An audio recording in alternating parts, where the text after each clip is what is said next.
Okay, so I've sewn the inner legs and overlocked the inner leg of the pants and turned them the right way around, and now we're ready for our elastic. So when you buy elastic, just make sure that the pull is nice, and some elastics have a different pull, so we always need to try it on ourselves before we sew the elastic into the garment. So what I've done is I've taken the elastic measurement on the pattern and marked the mark on my elastic. So before I cut it, I'm going to first try it on. So this I will then put around my body and see that it's fitting nicely. So when it must fit, it needs to be tight, not too tight and not too loose, but remember it's going to stretch a little bit when you sew it into the garment, so it must be nice and comfortable. And then when I'm happy with that, then I'm just going to cut this on the mark, and sew it, and then I'll sew it together. Okay, so I've joined the elastic on 1 centimeter, so just a normal 1 centimeter seam. And now what I need to do is divide the elastic into 8 pieces or 8 equal parts, so that when I sew it into my garment that it'll stretch properly. So I'm going to make this point here my first point, and then folding the elastic in half, I put a pin over here, and it's easy if you put the pin from the inside to the outside. So now my elastic is divided into 2 equal parts. So I'm going to open this up now to find the other 4 parts. So I put these 2 points on top of each other and work my way to the side. So I've got this point over here. So I'll put a pin over there. So the pin is just to mark it, not to hold it together. And then the same on this side. And now I'm going to do each half and half. So never fold the elastic like that to find all your points, because your inner circle will be now smaller than your outside circle. So always keep it on single layers. So now I'll take this white pin and put it onto the white pin next to it to find the halfway mark between the 2 white pins. And then this white pin will now go to the next pin to find the halfway mark between those ones. So now I've got 6, I need to just find 2 more. So you're literally just folding it in half to find the halfway mark. So no difficult dividing going on here. So now if you look at this carefully, my elastic should be divided into 8 equal parts.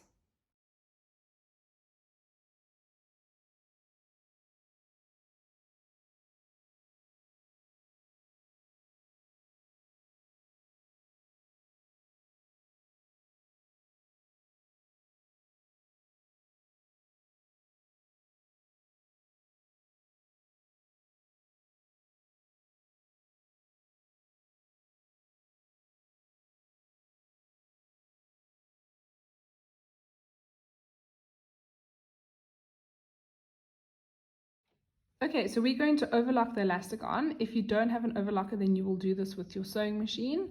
So what I've done at the beginning is I've moved my pin. You'll see this pin, the other pins are all sticking up, but this pin I've moved the wrong way around so that it's easy for me to take it out. So I line it up with my overlocker. So I'm going to lift the foot up, make sure the needles are up as well, and then place this into the machine.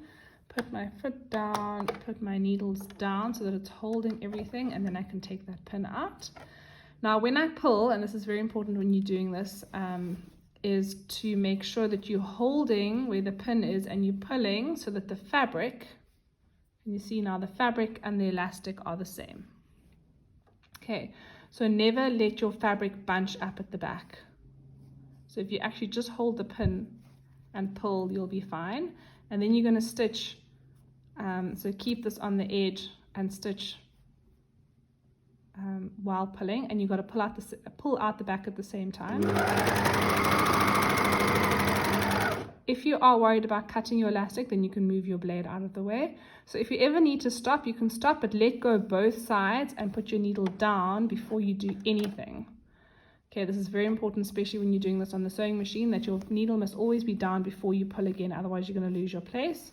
So I can pull again and go a little bit closer.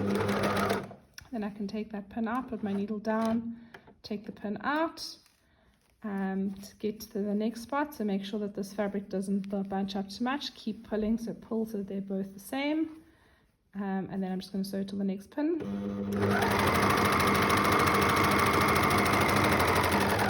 Okay, Okay, if I want to stop, let go both sides, put my needle down again, and I can take this pin out and I keep going all the way around.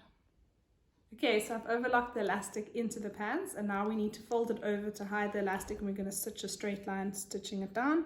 So you fold the elastic over and make sure that the seam is lining up with this seam on the back and the front. So this is the back. I'm going to turn it around and this is your front. So you're lining up those seams. So that seam is lining up with that seam, and I've kept my seam going straight all the way down so it's not twisted. And then on the sides, you must just check. Sometimes it's not 100% straight. So if I pull this pants on both sides to the maximum and I check, okay, my seam is lining up, so that's perfect. So I can pin this one. Sometimes it's a little bit off, so then you must just pin it as it lies. Don't try and make it straight if it's not straight when you pull it. So now that I've pinned these, I want to stitch a straight line all the way around, which is going to be quite difficult without extra pins. But unless I have an extra person, I can't pull and pin at the same time. So I'm going to use my sewing machine as a guide or as a help. So I'll show you how to do that now. Okay, so we're going to remove this gadget over here so that we can fit our fabric around the machine. We're going to line this up with your 20 or with your 2 centimeters because our elastic is 2.5. We're going to put the foot down and put the needle down. So the needle is now holding my fabric, and that's going to help me with pinning. So now I have the needle holding my fabric and I can pull this nicely. So you want to make it nice and tight so the elastic is at the top there. And I can pull it and I can put a few extra pins in. It's not the easiest thing, but you'll get the hang of it. So now I can sew from that line to that line because I've got these pins in place. So I'm going to do a back stitch, but I can't pull and back stitch at the same time.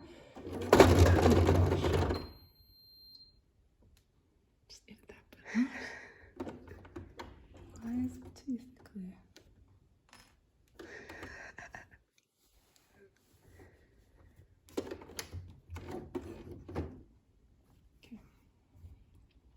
Okay, so I'm just going to do a quick back stitch, but I can't pull and back stitch at the same time. So I just do a back stitch without pulling, and now I'm going to start pulling. So keeping this on my 2 centimeters, I'm going to pull and stitch a straight line.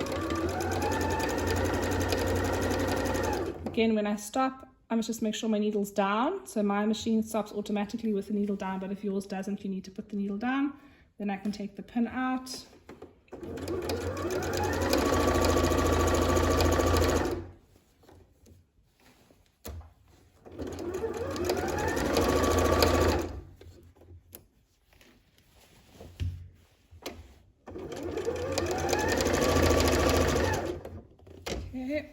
So now I'm at this section and now I need to pin again. So this is a little bit thicker here because this is where the pocket is. So what you must just make sure is if you start pinning, if you're sewing and you start seeing that the pants are making like an angle, these folds are going at an angle, you need to know that you must stop and start again. So it's very, very important to pull to the absolute maximum. Oh my words, the absolute maximum to make sure that everything is lying straight. So now I'm going to pin this section and then sew this section and keep going all the way around.